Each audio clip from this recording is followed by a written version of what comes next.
Halo guys, welcome back again to my channel. Bersama saya Hansen di sini, dan seperti biasanya setiap hari ini saya akan membuatkan video seputar cryptocurrency. So bagi teman-teman yang tertarik seputar cryptocurrency, boleh aja langsung like dan subscribe. Jangan lupa juga untuk hidupkan lonceng notifikasinya supaya nggak ketinggalan update terbaru seputar cryptocurrency.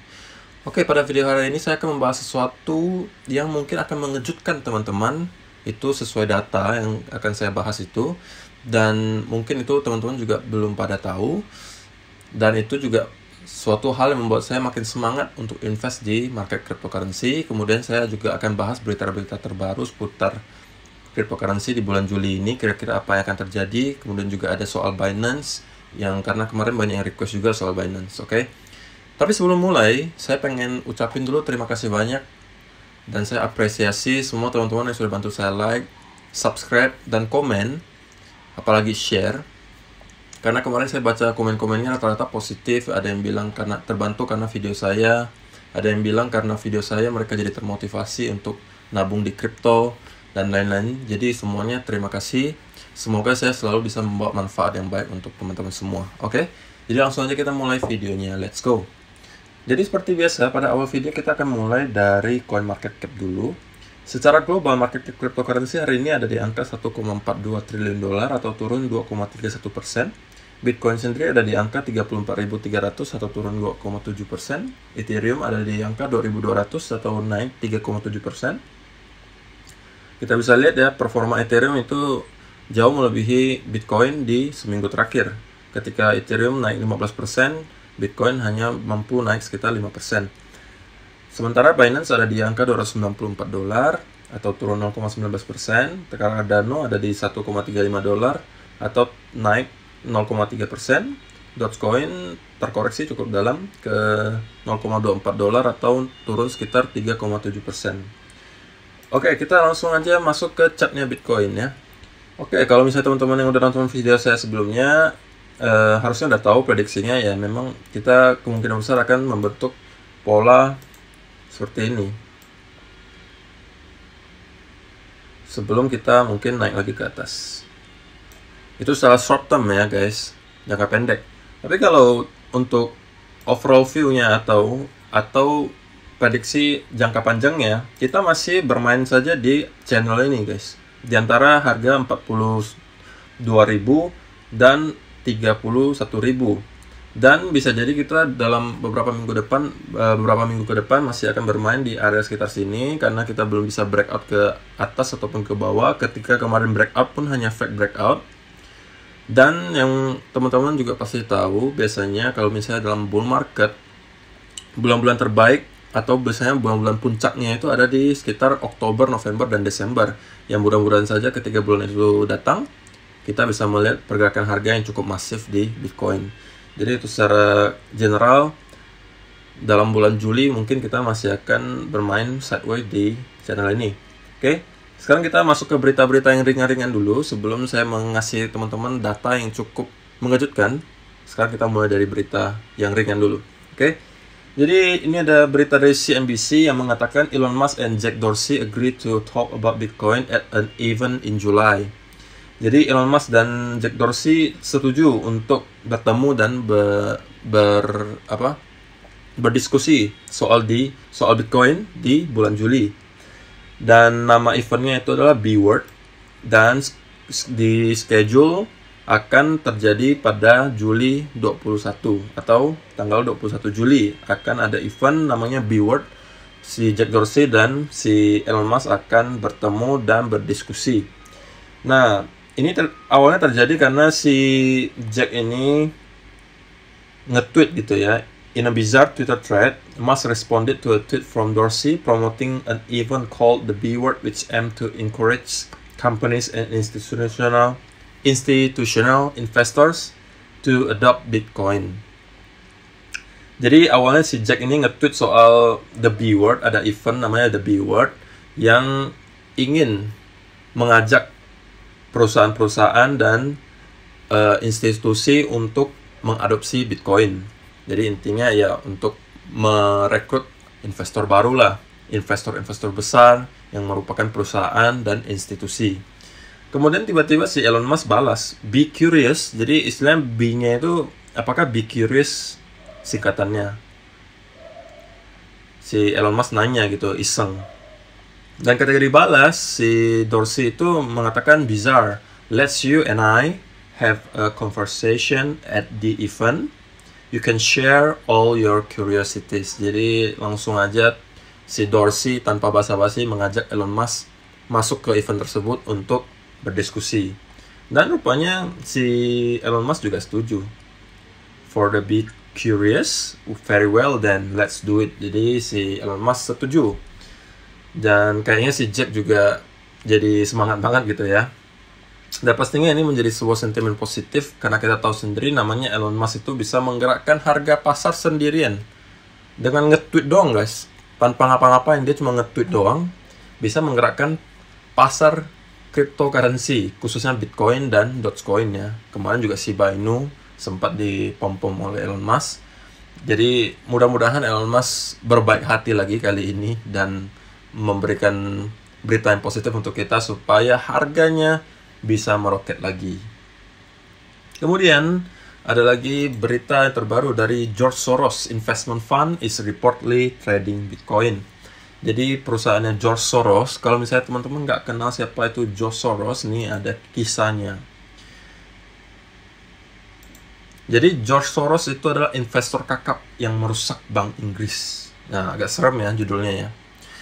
Nah, dia adalah salah satu orang terkaya, namanya George Soros, memiliki kekayaan bersih sekitar 8,6 miliar dolar atau sekitar 124 triliun.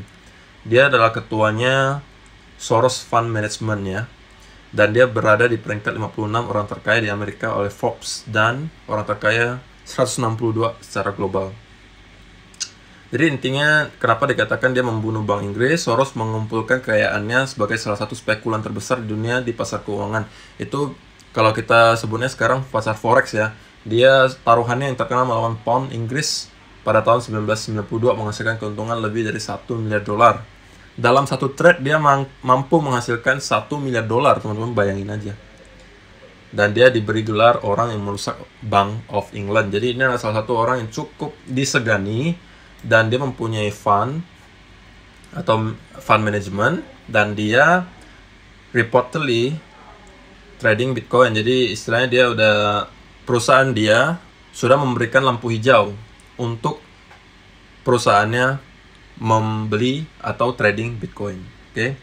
Soros Fund Management, the private investment firm of billionaire George Soros, is reportedly trading Bitcoin as part of a broader exploration of digital asset, ya, bla bla bla bla bla bla bla.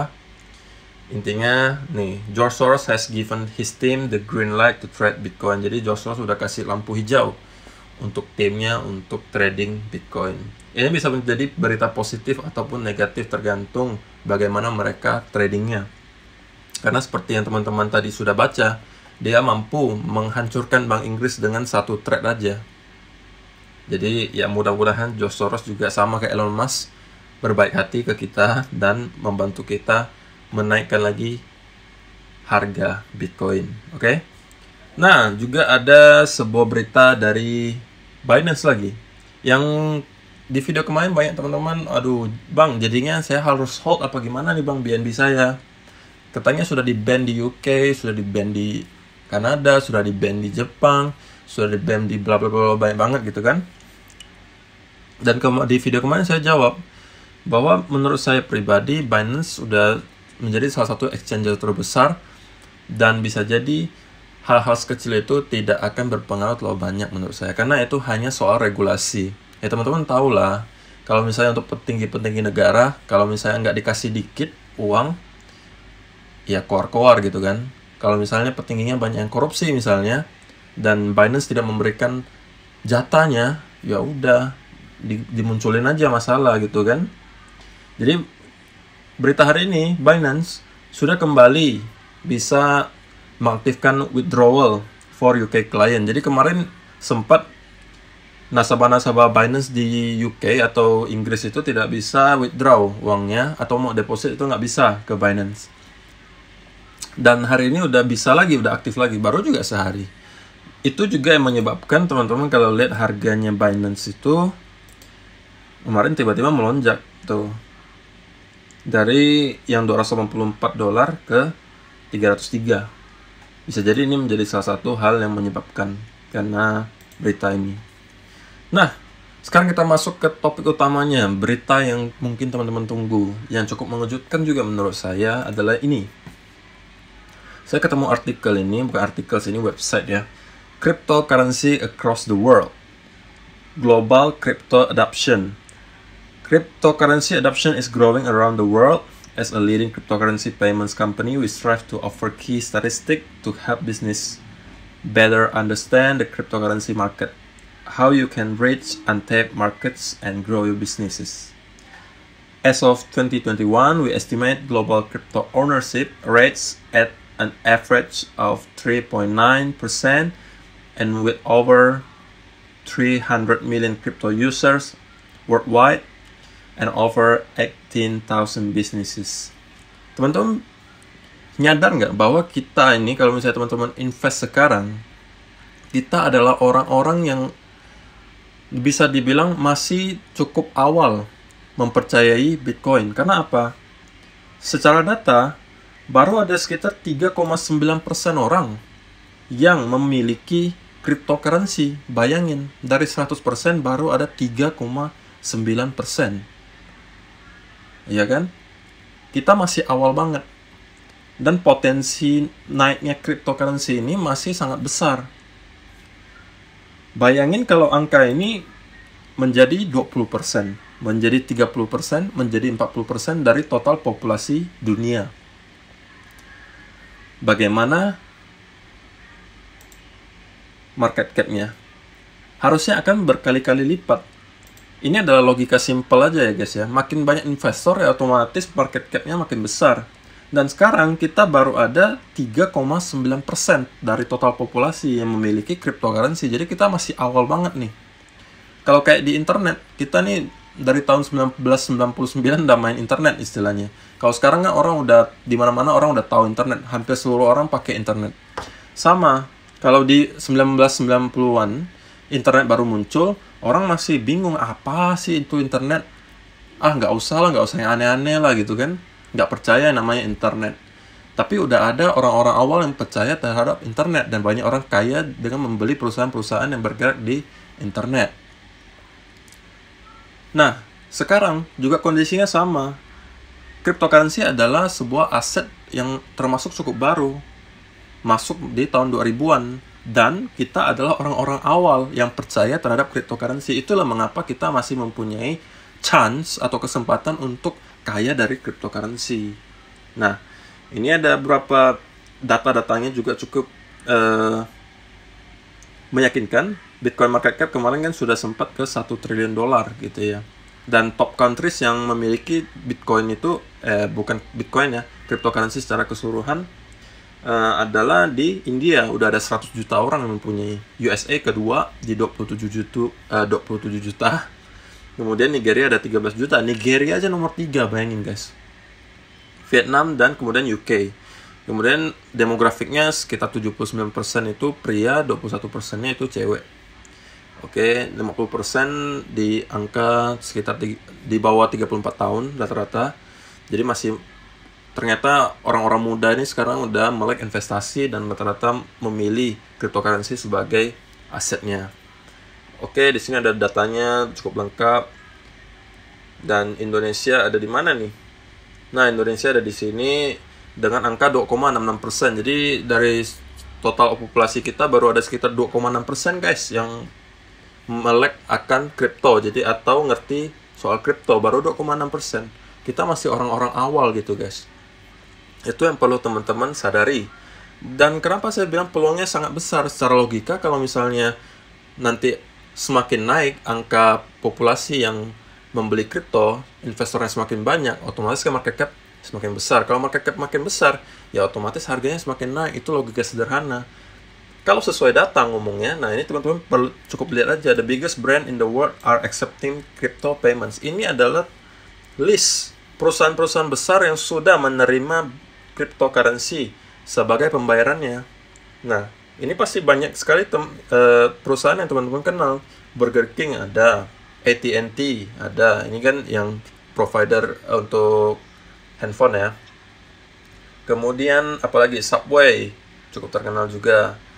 Microsoft, siapa nggak tahu Microsoft? Xbox, Wikipedia, Steam, kalau yang senang main game, ya kan? KFC, siapa nggak tahu KFC? BMW, Coca-Cola, Starbucks, PayPal, Twitch. Ini baru sedikit.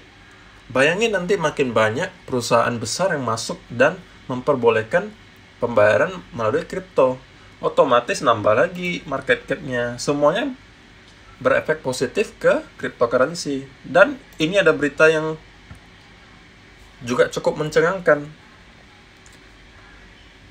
650 US bank will soon be able to offer Bitcoin purchase to 24 million customers. Jadi segera nanti dalam beberapa waktu ke depan 650 bank di Amerika Serikat sudah akan bisa menawarkan pembelian Bitcoin dan potensinya ada sekitar 24 juta customer. Bayangin 24 juta customer, guys. Bayangin satu orang masukin $100 saja. Hitung aja berapa? 24 juta dolar kali 100. 240 20-an billion atau 20-an miliar dolar masuk lagi ke Bitcoin. Itu kalau hanya satu orang masuk $100. Mungkinkah orang-orang di US yang udah pada kaya-kaya kalau lagi invest cuma 1.400.000? Rada nggak mungkin gitu kan, guys. Minimal lah 10 juta, ya kan? Atau 14 juta, atau misalnya ratusan juta minimal lah gitu kan. Bayangin potensinya. Itu berita pertama. Yang juga membantu makin banyak orang melek akan kripto dan menambah lagi populasi yang memiliki kripto. Kita baru 3% kok, guys. Baru 3,9%. Bayangin kalau sampai 40%, 50%. Gila-gilaan kan. Kemudian bilioner Steve Cohen. I'm doing a deep dive into crypto. I'm fully converted. I'm not missing this. Jadi ini adalah seorang bilioner juga, miliarder kripto. Bukan miliarder kripto, seorang miliarder di US. Billionaire investor and CEO of Point72 Asset Management, Steve Cohen say he is taking a deep dive into cryptocurrency. Deep dive ya istilahnya dia terjun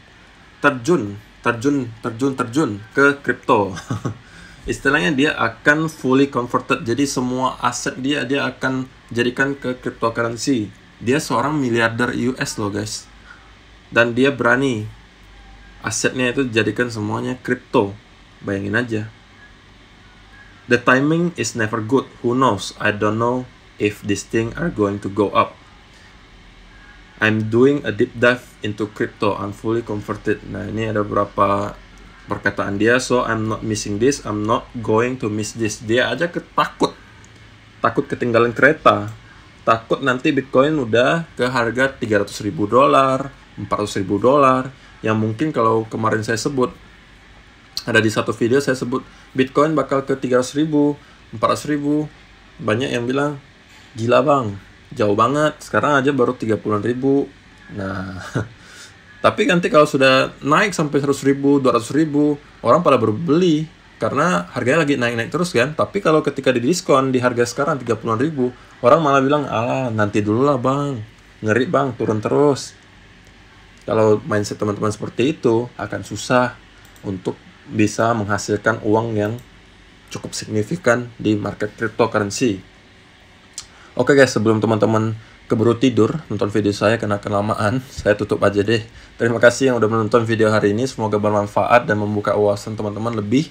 Saya akan terus melakukan yang terbaik yang saya bisa untuk teman-teman, supaya membantu teman-teman dan juga saya akan menjadi orang kaya di masa depan. Amin. Terima kasih yang menonton hari ini. Kalau misalnya teman-teman suka dengan video hari ini, jangan lupa di like, komen, dan subscribe. Kalau bisa bantu saya share juga. Dan kita akan bertemu lagi di video besok. Thank you, bye-bye.